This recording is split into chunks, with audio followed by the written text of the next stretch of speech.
Good morning everyone. चलो बच्चे, illustration 1 पे आ जाओ जरा।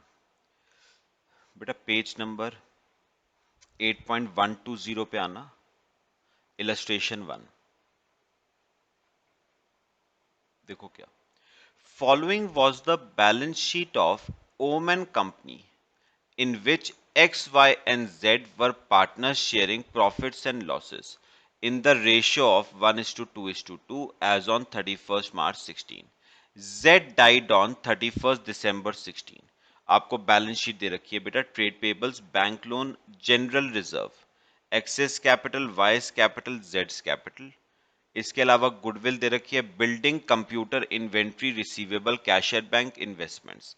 Goodwill is to be calculated at the rate of 2 years purchase on the basis of average profits of 3 years profits and losses. पिछले 3 साल के प्रॉफिट्स आपको दे रखे 15-16 का, 14-15 का, 13-14 का। Profit for the period from 1st April 16 to 31st December 16 shall be ascertained proportionately on the basis of average profits and losses of the preceding 3 years. During the year ended 31st March 16, car costing 40,000 was purchased on 1st April 15 and debited to travelling expenses account on which depreciation is to be calculated at 20%. This asset is to be brought into account at depreciated value. Other values of assets were agreed as follows: inventory 16,000, building 140, computers 50, investment 6, trade receivables were considered good. Calculate goodwill and Z share in the profits of the firm for 1st April 16 to 31st December. चलो बेटा करना शुरू करते हैं।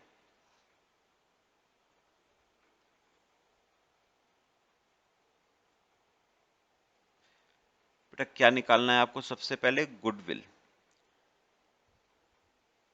चलो अच्छा, उसने कहा था बेटा गुडविल निकालने के लिए ना पिछले 3 साल के प्रॉफिट्स को आपको एवरेज करना है। कौन कौन से 3 साल के बेटा?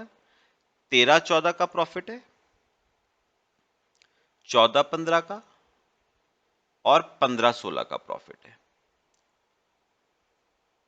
अच्छा, प्रॉफिट्स आपको गिवन है 13-14 का तो बेटा 10,000 का लॉस है, 14-15 का 20,000 का प्रॉफिट है और 15-16 का 30,000 का प्रॉफिट है।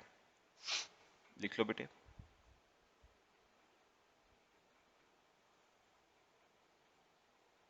हो गया? चलो बेटा, अब मेरी ना एक बात सुनना बेटा। पता है क्या बच्चे, हमने ना ये जो 13-14 का प्रॉफिट है ना बेटा, ये बिल्कुल सही है, इसमें कोई दिक्कत नहीं है। 14-15 का प्रॉफिट भी सही है, लेकिन 15-16 का प्रॉफिट निकालते समय बच्चे हमसे एक दो गलतियां हो गई हैं। तो हमें पहले उन गलतियों को बेटा सही करना पड़ेगा, तभी हम आगे प्रोसीड कर पाएंगे। चलो आओ गलतियों को सही करते हैं। एक काम करो, फर्स्ट पेज का लास्ट पैराग्राफ बेटा सब पढ़ोगे। During the year ending 31st March 16, a car costing 40,000 was purchased on 1st April 15 and debited to travelling expenses account. मेरे को एक बात बताओ बेटा, 15-16 में आपने कार खरीदी थी 40,000 की। बेटा car is a capital expenditure, और क्योंकि कैपिटल एक्सपेंडिचर है, बैलेंस शीट में आना चाहिए असेट साइड पे। जबकि आपने कार को कैपिटल एक्सपेंडिचर नहीं माना, आपने कार को माना रेवेन्यू एक्सपेंडिचर, और बीइंग अ रेवेन्यू एक्सपेंडिचर आपने कार को डेबिट कर दिया ट्रैवलिंग एक्सपेंसेस अकाउंट में। और ट्रैवलिंग एक्सपेंसेस अकाउंट अल्टीमेटली कहां पर डेबिट हो गए होंगे बेटा? पीएल में। और पीएल में डेबिट होने की वजह से प्रॉफिट को कम कर दिया होगा। तो अब क्या करेंगे? ऐड बैक कर दे बेटा, परचेज ऑफ कार 40। ठीक है? अच्छा, अब एक बात और याद करो जो मैंने आपको पहले भी बताया हुआ है। इस गलती की वजह से बेटा आपसे एक गलती और होगी ही होगी, और वो है डेप्रिसिएशन। मुझे एक बात बताओ, कार एक असेट था, उस पे 20% के हिसाब से, तो 40,000 की कार पे 20% के हिसाब से 8,000 का डेप्रिसिएशन लगना चाहिए था। लेकिन आपने कार को कैपिटल एक्सपेंडिचर तो माना ही नहीं, आपने तो कार को रेवेन्यू एक्सपेंडिचर माना, और रेवेन्यू एक्सपेंडिचर माना तो उस पर डेप्रिसिएशन चार्ज नहीं करा होगा।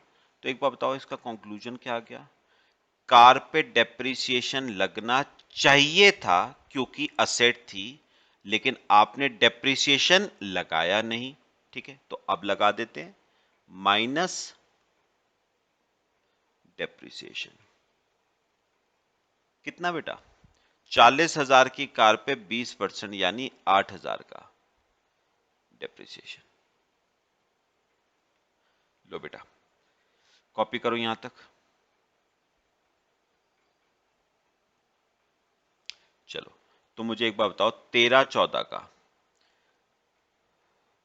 लॉस 10,000, 14/15 का 20, और 15/16 का 62। ये आपके आ गए करेक्ट प्रॉफिट्स। चलो अब गुडविल निकालो। गुडविल का फॉर्मूला होता है average profits, average profits multiply by number of years purchase. एक काम करो, तीनों साल के प्रॉफिट्स का बेटा एवरेज करना। 62,000, 20,000 माइनस 10,000 डिवाइड बाय 3, 24,000 के एवरेज प्रॉफिट्स आते हैं, into number of years purchase 2। तो बच्चे बताओगे गुडविल कितनी आ गई? 48,000। तो गुडविल निकालनी थी आपको, आ गई 48,000। अच्छा, और बताओगे बेटा फर्स्ट पार्ट में और क्या निकालना है? जेड का share of profit, Jades share in profits. मेरी बात जरा बेटा ध्यान से सुनना। एक काम करो, मुझे क्वेश्चन की सेकेंड लाइन पढ़ के बताओ। सबसे ऊपर देखो बेटा, जेड की बताओगे बेटा डेथ कब हुई थी? 31 दिसंबर 16 को। मतलब बताओ जेड ने इस साल कितने मंथ्स के लिए काम किया? 1 अप्रैल 16 से लेके 31 दिसंबर 16 तक उसने काम करा। मतलब उसने इस साल 9 मंथ्स के लिए काम किया है। तो जो भी 9 मंथ्स का शेयर ऑफ प्रॉफिट उसका बनता है वो उसको दिया जाएगा। एक काम और करना बेटा, सेकेंड लास्ट पैराग्राफ पढ़ना फर्स्ट पेज पे। Profit for the period from 1st April 16 to 31st December 16 shall be ascertained proportionately on the basis of average profits and losses of the preceding 3 years। उसने कहा 9 months का 9 months का share of profit निकालने के लिए हम base लेंगे पिछले 3 साल के एवरेज प्रॉफिट्स को, एवरेज प्रॉफिट्स ऑफ 3 years। तो 9 मंथ्स का शेयर ऑफ प्रॉफिट निकालने के लिए जेड का हम बेस किसको लेंगे? पिछले 3 साल के एवरेज प्रॉफिट्स को। देखो बेटा ये तो आई रखे ना, पिछले 3 साल के एवरेज प्रॉफिट 24,000। तो चलो निकालो जेड का शेयर ऑफ प्रॉफिट 24,000 तो पूरे साल का है, 9 मंथ्स का इंटू 9/12 इंटू ये तो पूरी फर्म का है, जेड का निकालना है, और जेड का शेयर ऑफ प्रॉफिट 2/5 है। तो 24,000 into 9 divide by 12 into 2 divide by 5, 7,200 rupees का जेड का शेयर ऑफ प्रॉफिट। लो बेटा, ये आपका ना क्वेश्चन का फर्स्ट पार्ट हो गया बेटा, कॉपी करो इसे। जेड का शेयर ऑफ प्रॉफिट।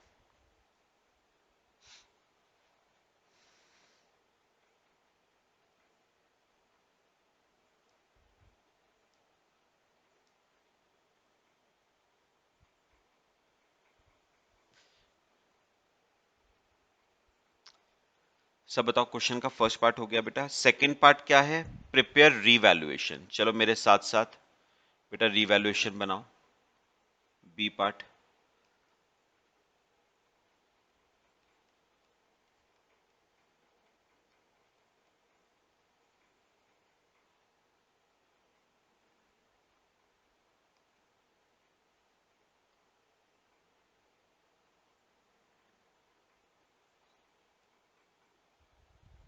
रिवैल्यूएशन, आओ बेटा रिवैल्यूएशन के लिए ना लास्ट पैराग्राफ, सबसे लास्ट, इन्वेंट्री बैलेंस शीट में थी 20 की, डिक्रीज करके रह गई 16 की, तो 4000 से डिक्रीज कर गई इन्वेंट्री।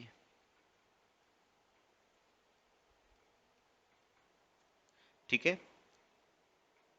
फिर बिल्डिंग 120 की थी, इंक्रीज करके 140 की हो गई, तो 20 से इंक्रीज कर गई, बाय बिल्डिंग 20। फिर कंप्यूटर 80 के थे, 50 के रह गए, तो 30 से डिक्रीज कर गए, 2 कंप्यूटर्स 30 से डिक्रीज कर गए। फिर इन्वेस्टमेंट्स 10 की थी, 6 की रह गई, 4 से डिक्रीज कर गई।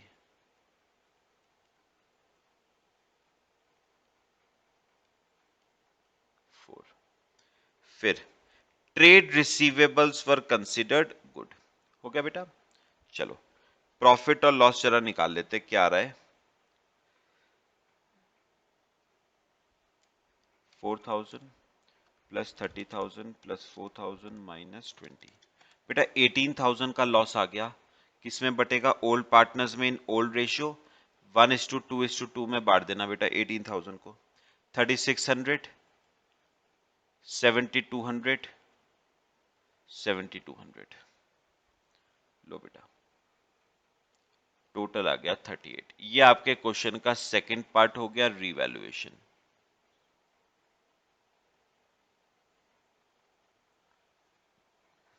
कॉपी कर लो बेटा। ठीक है, चलो अब करेंगे बेटा क्वेश्चन का सी पार्ट। उसने कहा है prepare partners capital accounts and balance sheet. चलो बनाते हैं बच्चे पार्टनर्स के कैपिटल अकाउंट्स। हेडिंग लिखना partners capital accounts. Partners capital accounts.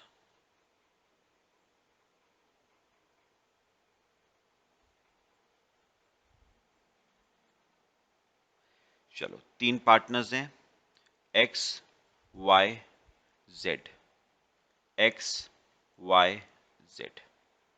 ठीक है, चलो बेटा ओपनिंग बैलेंसेस लिखते हैं पहले, बाय बैलेंस।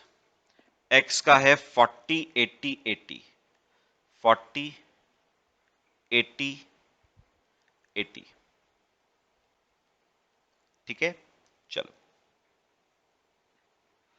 अब बताओ बैलेंस शीट में लायबिलिटी साइड पे जनरल रिजर्व दे रखा है 30, तो पार्टनर्स में डिस्ट्रीब्यूट हो जाएगा 1:2:2 में, 6 12 12। फिर देखो असेट साइड पे ओल्ड गुडविल दे रखी है, वो भी राइट ऑफ हो जाएगी ओल्ड पार्टनर्स में, ओल्ड रेशियो में, सेम आ जाएगा 6 12 12।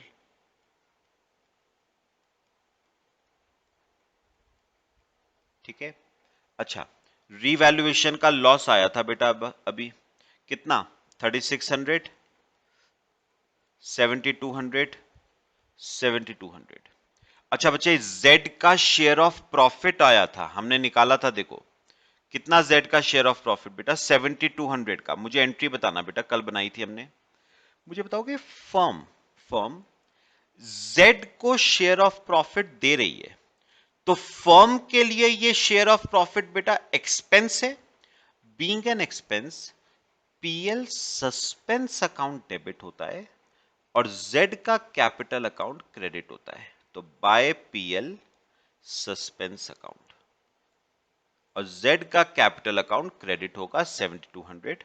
और बेटा क्या थी इसमें, गुडविल भी थी बेटा फर्म की 48,000। चलो एक काम करोगे जरा मेरे साथ साथ सब, स्टेटमेंट ऑफ गुडविल बनाओगे बेटा, फिर एंट्री बनाएंगे इसकी।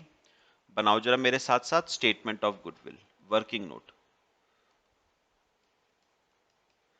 Statement of goodwill. कितने पार्टनर्स है बेटा? 3, एक्स वाई जेड। पहले लिखो बिफोर डेथ। Before death. मुझे बताओगे एक्स की डेथ से पहले, सॉरी जेड की डेथ से पहले इस गुडविल पे राइट 1:2:2 में था, तो 48,000 को 1:2:2 में बांटो। 9600 एक्स का, 19200 वाई का, 19200 जेड का। ये तो था बिफोर डेथ। फिर लिखो आफ्टर डेथ। जेड की डेथ के बाद एक्स और वाई का शेयर बेटा कितना हो गया? कुछ दे रखा है?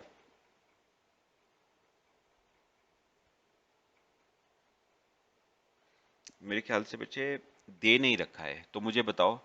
सीधे सीधे z का शेयर कट हो जाएगा ना, तो x और y के बीच का 1:2 हो जाएगा। तो 48,000 को 1:2 में बांट दो, 16,000 और 32,000। सीधे सीधे z का शेयर कट कर देना। तो x ने किया 6400 का गेन, y ने किया 12,800 का गेन, और z ने किया है 19,200 का सैक्रिफाइस। सब बताओ, पहले ये बात समझ आई सबको? चलो, क्या एंट्री बनाते हो? गेनिंग डेबिट टू सैक्रिफाइसिंग, तो X Y debit to Z, X Y debit to Z, to Z. X debit होगा 6400 से, वाई डेबिट होगा 12,800 से, और जेड क्रेडिट होगा बाय एक्स बाय वाई, 6400 12,800। लो बेटा, क्लियर हुआ बेटा सबको? ये आपका गुडविल का ट्रीटमेंट हो गया। अब बेटा मेरे ख्याल से ना, मेरे ख्याल से अब जो मेन पॉइंट जिसका ट्रीटमेंट बेटा अब हमें करना है, वो मैं आपसे डिस्कस करना चाहूंगा बेटा। मेरी बात सुनना बेटा, ध्यान से, ध्यान से। मुझे ना एक बात बताओ बेटा, ध्यान से सुनना बेटा। मुझे एक बात बताओ, ये जो प्रॉफिट दे रखा है 30,000 का, ठीक है, ये प्रॉफिट है एज ऑन 31 मार्च 16। ये प्रॉफिट था as on 31 March 16। Balance sheet में आपको जो कैपिटल दे रखी है पार्टनर्स की 40, 80, 80, वो कैपिटल भी है एज ऑन 31 मार्च 16। बात समझ आई? तो मेरी एक बात सुनो बेटा, एक्स वाई जेड की जो आपने ये कैपिटल निकाली है ना बेटा, 40, 80, 80, इस कैपिटल को निकालते समय आपने बेटा ये प्रॉफिट्स भी तो लिए होंगे ना। मुझे बताओ ये प्रॉफिट्स का क्या हुआ होगा? अपने आप बताओ, इन प्रॉफिट्स का 31 मार्च 16 के प्रॉफिट्स हैं, इनका क्या हुआ होगा? ये पार्टनर्स में नहीं बटे होंगे, ये प्रॉफिट्स पार्टनर्स में नहीं बटे होंगे। किस रेशियो में? 1:2:2 में। तो 30,000 को अगर मैं 1:2:2 में बांटूं, तो 6,000 ए का, 12,000 बी का, 12,000 सी का। मतलब एक, सॉरी, एक्स वाई जेड है ये, ए बी सी नहीं, एक्स वाई जेड। मुझे एक बात का जवाब दो बेटा, इसका मतलब क्या हुआ? ये जो एक्स की कैपिटल आपने निकाली ना 40,000 रुपए, 40,000 की कैपिटल निकालते समय आपने 6,000 का प्रॉफिट ऐड किया होगा। ऐसे ही वाई की 80,000 की कैपिटल निकालते समय आपने वाई का 12,000 का प्रॉफिट ऐड किया होगा बेटा, और जेड की भी 80 निकालते समय आपने 12 का प्रॉफिट क्या किया होगा? ऐड। लेकिन बेटा गलती पता है यहां पर क्या हुई? आपने 30 को बांट दिया पार्टनर्स में, जो कि इनकरेक्ट प्रॉफिट था। तो इनकरेक्ट को थोड़ी ना बांटना था बेटा, आपको तो करेक्ट प्रॉफिट को बांटना था ना, 62 को बांटना था। तो कायदे में तो 62 बटता एक्स वाई जेड में, 1:2:2 में। तो अगर मैं बांटू 62 को, तो 12,400 एक्स का आता है 24,800, वाई का आता है और 24,800 बेटा जेड का आता है। इसका मतलब सुनो सुनो, इसका मतलब एक्स का बटना चाहिए था 12,400, आपने एक्स को बांटा 6,000, तो एक्स को कितना और बांट दें, 6,400 और बांट दें, तो यहां पर लिखो बाय पीएल। कितना और बांटना है एक्स को, 6,400। चलो ऐसी बताओ, ऐसी बताओ वाई का, वाई को बेटा कितना देना था, 24,800 देना था। कितना दे चुके हो वाई को, 12,000 दे चुके हो, तो और कितना देना है, 12,800 रुपए और देने हैं। तो वाई को दे दो 12,800 रुपए, और जेड का भी बेटा सेम ही आएगा। जेड का भी बताओ आपको कितना देना था, 24,800 देना था, 12 दे दिया है, तो और कितना देना है बेटा, 12,800 और देना है, 12,800 और देना है बेटा। लो बच्चे कॉपी करो यहां तक। मेरे ख्याल से बच्चे ये बात क्लियर हुई सबको, सबको। तो याद रखना, आपने बाट कौन सा प्रॉफिट दिया बेटा, इनकरेक्ट वाला, जबकि बांटना कौन सा था, करेक्ट वाला। सब बताओ बच्चे, ठीक क्लियर हुआ सबको?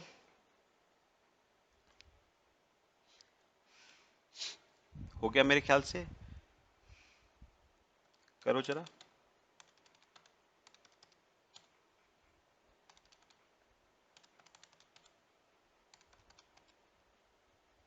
तो बेटा Z का क्लोजिंग बैलेंस आ रहा है, टू बैलेंस कैरेट डाउन 36,400।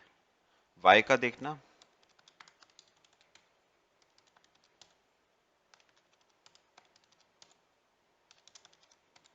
72,800, और जो Z का है वो तो चला जाएगा उसके एग्जीक्यूटर अकाउंट में,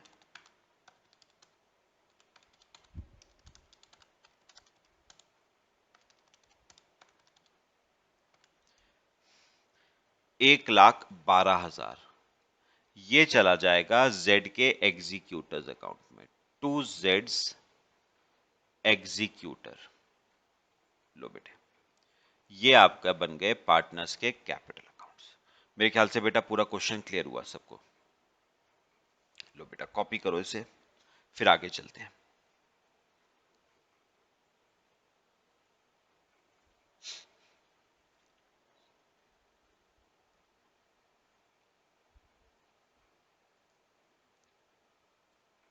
हो गया बच्चे सबका? चलो अब हम बनाएंगे बैलेंस शीट। लास्ट स्टेप आपका बैलेंस शीट। आओ बेटा मेरे साथ साथ बैलेंस शीट बनाएंगे।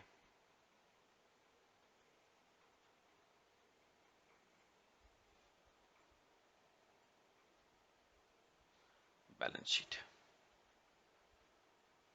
चलो देखो क्या क्या आएगा। सबसे पहले बेटा असेट साइड देखना, गुडविल तो राइट ऑफ हो गई थी। बिल्डिंग, बेटा बिल्डिंग की वैल्यू 20,000 रुपए से इंक्रीज करके 140 हो गई थी। इसके अलावा कंप्यूटर्स 50 के हो गए थे, कंप्यूटर्स 50 के हो गए थे। इन्वेंट्री 16 की रह गई थी बेटा, इन्वेंट्री 16 की रह गई थी। उसके अलावा ट्रेड रिसीवेबल में कोई चेंज नहीं है बेटा, 20 ट्रेड रिसीवेबल्स 20। इसके अलावा बेटा कैश एट बैंक में देखना कोई चेंज, अपने आप देखो बेटे कैश एट बैंक में कोई चेंज, उतना ही है 20। बेटा इन्वेस्टमेंट्स में कोई चेंज, 6,000 की हो गई थी इन्वेस्टमेंट्स, ठीक है। अभी लायबिलिटी साइड पे आओ पहले, trade payables, trade payables 20। Bank loan कोई चेंज नहीं है बेटा, 50। जनरल रिजर्व बढ़ गया था। एक्स की कैपिटल 36,400, वाई की कैपिटल 72,800 और Jades executors account 1,12,000। Jades executors account 1,12,000। चलो अब मैं आपसे एक बेटा एक दो छोटी छोटी बातें और कर लूं। बेटा इन चीजों के अलावा बैलेंस शीट में और क्या आएगा? कार आ जाएगी। कितने की खरीदी थी बेटा? 40,000 की कार खरीदी थी ना। उस पे बेटा कितना डेप्रिसिएशन लगा था? 8,000 का। तो 32,000 की कार हो गई। याद रखना ये बैलेंस शीट हम कब की बना रहे हैं? जिस दिन जेड की डेथ हुई है 31 दिसंबर 16 को, उस दिन की बना रहे हैं हम। तो कार आ गई 32,000 की। और बेटा एक और बड़ी इंपॉर्टेंट चीज जो जनरली बेटा हम लोग इग्नोर कर देते हैं, और वो पता है क्या है बेटा? आपने जेड को शेयर ऑफ प्रॉफिट दिया था। ठीक है, कितने रुपए का शेयर ऑफ प्रॉफिट दिया था जेड को? बताओ। 7,200 का शेयर ऑफ प्रॉफिट दिया था। क्या एंट्री बनाई थी बेटा? PL suspense account debit to जेड्स कैपिटल अकाउंट। बेटा वो पीएल सस्पेंस बैलेंस शीट की असेट साइड पे आएगा। और मैं आपको एक बार बताऊं बेटा, ये बैलेंस शीट की असेट साइड पे कब तक आएगा? जब तक बेटा पीएल नहीं बनता। और मैंने बताया था आपको पीएल बनेगा ईयर एंड में। कब बनेगा? ईयर एंड में, मतलब 31 मार्च 17 को पीएल बनेगा। और आज डेट कौन सी है? 31 दिसंबर 16 है। तो पीएल बनेगा 31 मार्च 17 को।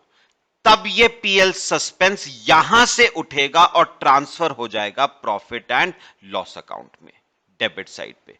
तब तक ये पीएल सस्पेंस इसी बैलेंस शीट में क्या करेगा बेटा? अपीयर करेगा। बस टोटल कर दो 20, 50, 36,400, 72,800, 1,12,000, 291,200।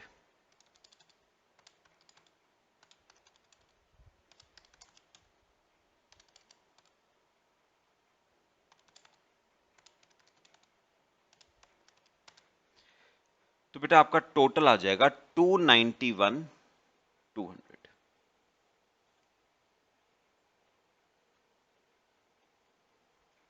291,200। लो बेटा, ये आपका पूरा क्वेश्चन कंप्लीट। इंपॉर्टेंट क्वेश्चन था बच्चे।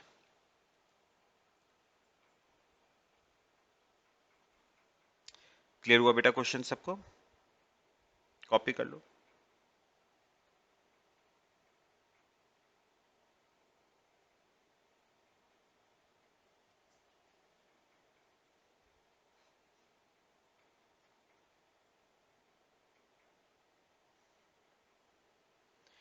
चलो बेटा एक क्वेश्चन और करेंगे। बेटा एक काम करना, प्रैक्टिकल एक्सरसाइजेस के ना फर्स्ट क्वेश्चन पे आना पहले। प्रैक्टिकल एक्सरसाइजेस का क्वेश्चन नंबर 1, ये बेटा देखो। The balance sheet of seed, plant and flower as on 31 December 16 was as under. Trade payables आपको दे रखे हैं बेटा, जनरल रिजर्व दे रखा है, seeds capital, plants capital, flowers capital, fixed asset, debtor, BR, inventory, cash at bank. Profit sharing ratio was seed का 5, plant का 3, फ्लावर का 2। On 1st May 17 plant died. It was agreed that goodwill should be valued at 3 years purchase of average of 4 years profits. Profits were 12 का दे रखा है, 13 का, 14 का, 15 का.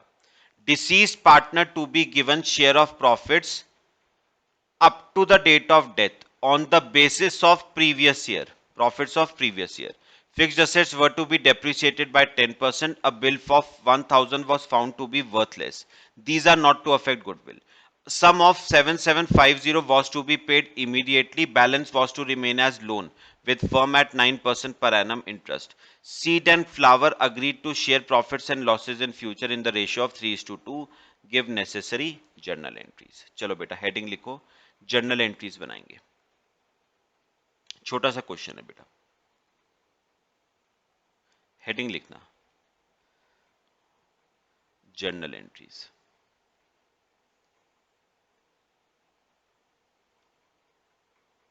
ठीक है, चलो बेटा करना शुरू करेंगे हम साथ साथ।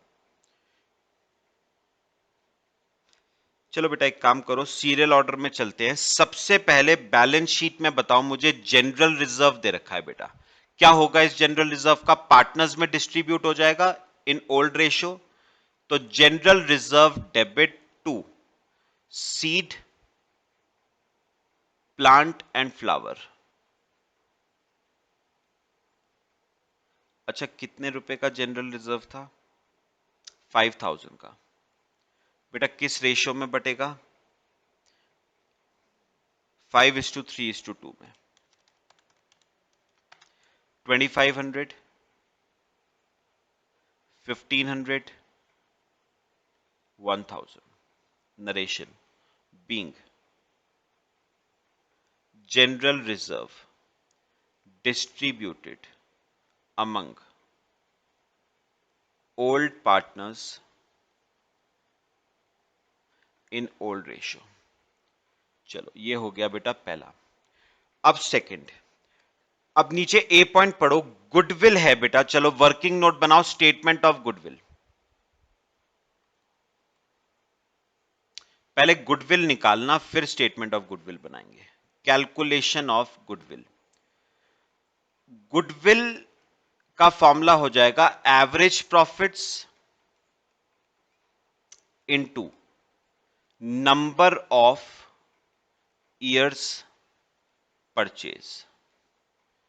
एक काम करो बेटा, चारों साल के प्रॉफिट्स का एवरेज करो। 10,000, 13,000, 12,000, 15,000 डिवाइड बाय 4। 12,500 के average profits into number of years purchase, 3 years purchase.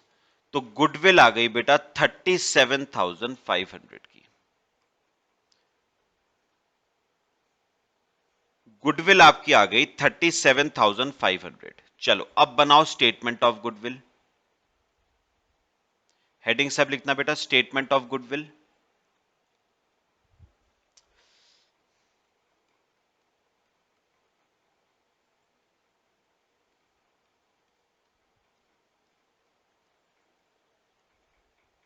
Statement of goodwill 3 column banana, seed, plant and flower. Seed, plant, flower.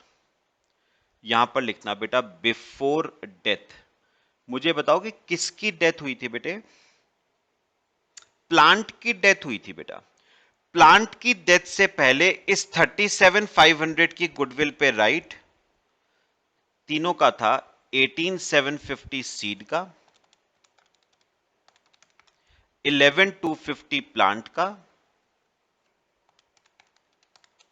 7,500 flower का। ये था बिफोर डेथ। फिर लिखो आफ्टर डेथ। प्लांट की death के बाद इस गुडविल पे राइट सीड और फ्लावर का है 3:2 में। तो 22,500 सीड का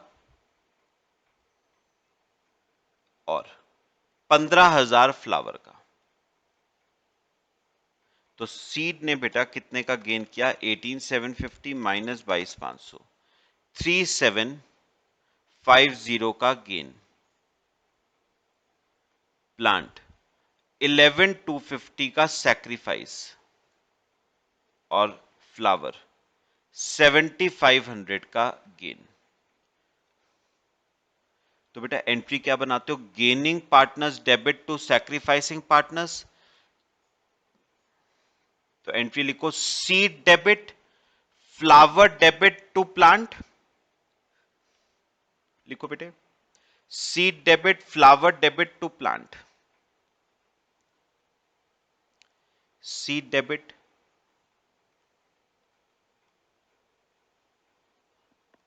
flower debit to plant. Seed debit होगा 3750 से, फ्लावर डेबिट होगा 7500 से, प्लांट क्रेडिट होगा 11250 से।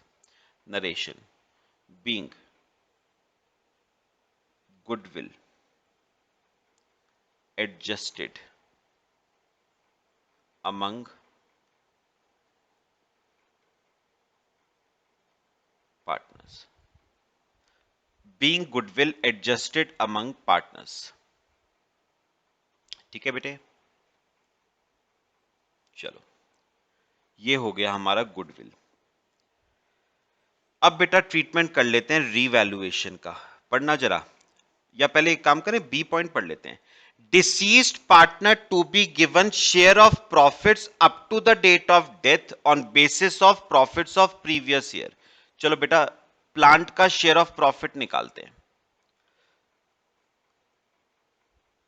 प्लांट्स शेयर ऑफ प्रॉफिट, मुझे बताओगे बेटा ये साल शुरू कब हुआ था? ये साल शुरू हुआ था बेटा 1 Jan 2017 को, और प्लांट की डेथ हुई 1 May 2017 को। मतलब प्लांट ने इस साल बेटा 4 मंथ्स काम किया है। तो जो भी 4 मंथ्स का शेयर ऑफ प्रॉफिट उसका बनता है वो उसे दिया जाएगा बेटा। और उसने कहा 4 मंथ्स का शेयर ऑफ प्रॉफिट निकालने के लिए प्रीवियस ईयर के प्रॉफिट्स को बेस बनाना है। और प्रीवियस ईयर बेटा कौन सा था? प्रीवियस ईयर बेटा, प्रीवियस ईयर है 2016। तो आपको बताओ कौन से साल के प्रॉफिट्स को बेस बनाना है बेटा? 2016 के प्रॉफिट्स को आपको बेस बनाना है।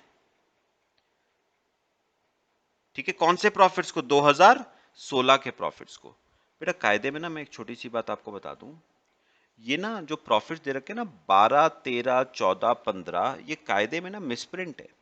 ये 12, 13, 14, 15 नहीं, ये 13, 14, 15, 16 होना चाहिए। 13, 14, 15, 16।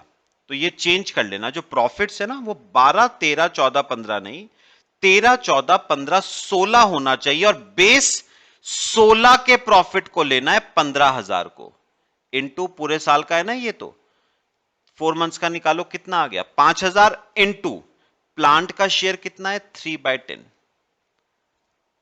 तो 15,000 इंटू 4/12 इंटू 3/10, 1,500 रुपए का शेयर ऑफ प्रॉफिट। ये बेटा प्लांट का शेयर ऑफ प्रॉफिट आ गया 1,500 रुपए। बात समझ आई सबको? वो चेंज कर लेना बेटा।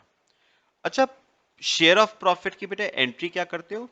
PL suspense account, debit to plants capital. कितना बताओ मेरे को? 1,500।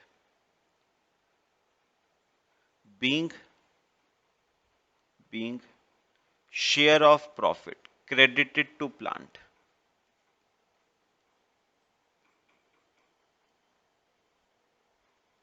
लो बेटा, ये आपके शेयर ऑफ प्रॉफिट का भी ट्रीटमेंट हो गया। चलो कॉपी करो बेटे, फिर आगे चलते हैं।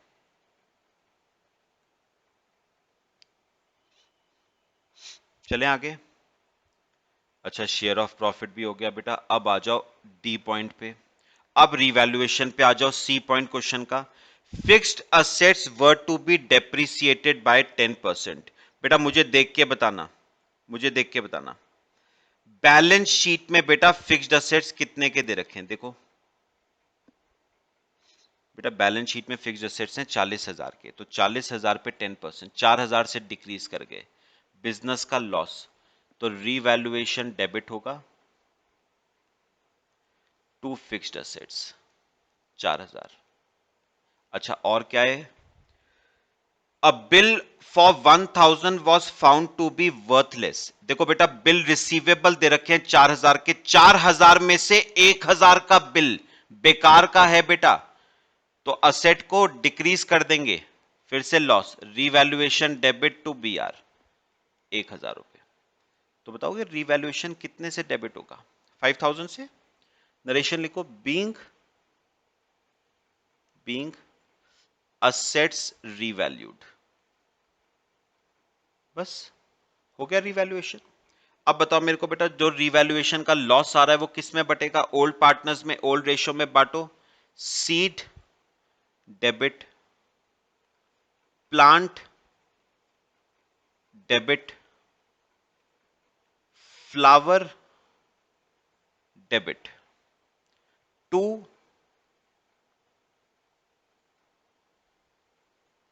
रीवैल्यूएशन। तो 5,000 का रीवैल्यूएशन का लॉस है, सीड प्लांट और फ्लावर में बांटेंगे बेटा। क्या रेशियो है? 5:3:2। तो 2500, 1500, 1000। नरेशन लिखना बेटा, being revaluation loss distributed among partners। लो बेटा, हो गया। कॉपी करो इसे, ये आपके रिवैल्यूएशन का ट्रीटमेंट भी हो गया।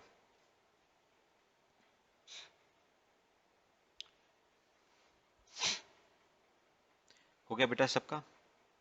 चलो, अब बेटा अब हमारा ना बस लास्ट पॉइंट रह गया।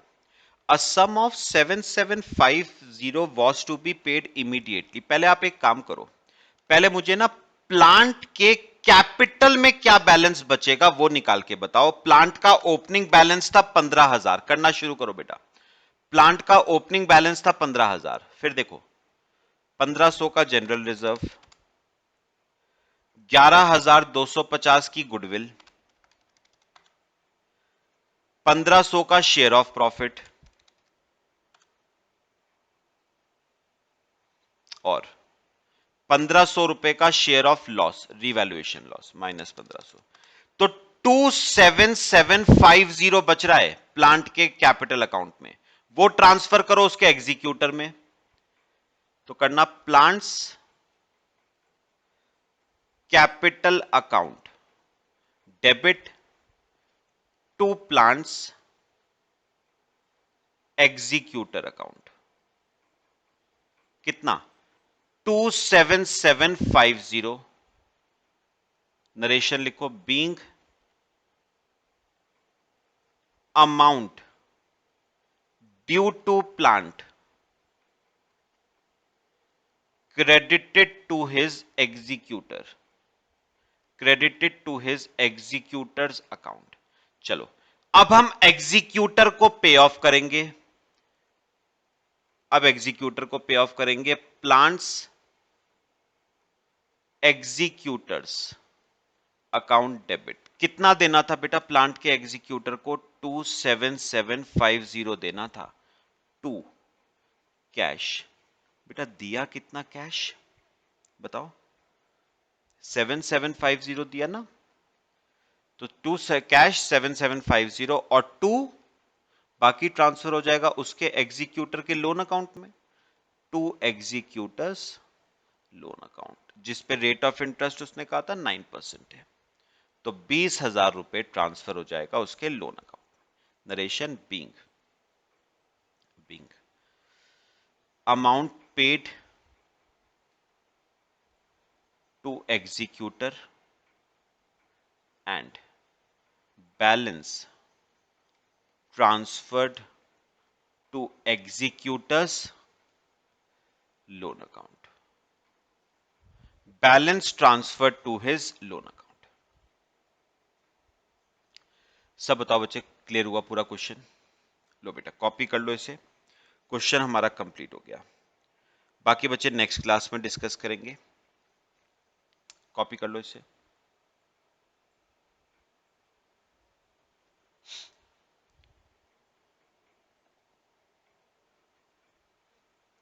चलो बच्चे, बाकी हम नेक्स्ट क्लास में डिस्कस करते हैं। Till then, thank you.